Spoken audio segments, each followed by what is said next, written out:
सांगलीत महिलेकडून 2 सराफांना गंडा, खरेदीच्या बहाण्याने 87,000चे दागिने लंपास.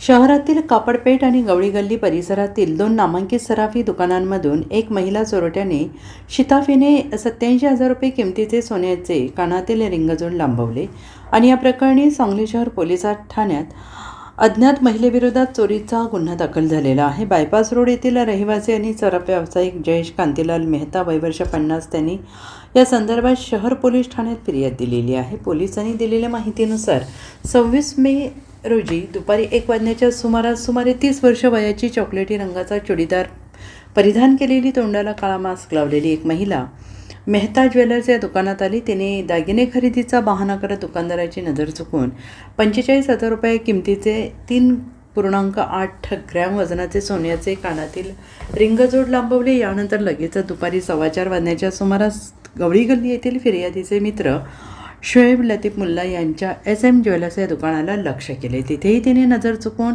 42,000 रुपयांचे किमतीचे 3.5 ग्रॅम वजनाचे सोन्याचे कानातले रिंगजोड चोरून पोबारा केला. दोन्ही दुकानात मिळून एकूण 87,000 रुपयांचे 7.3 ग्रॅम वजनाचे सोन्याचे दागिने या चाणाक्ष महिला चोरट्यांनी लांबवले आहेत. या प्रकरणी सांगली शहर पोलिसांनी अज्ञात महिला चोरट्याविरोधात गुन्हा दाखल केलेला आहे आणि पुढील तपास सुरू आहे. Bureau report SBN Marathi, Sangli.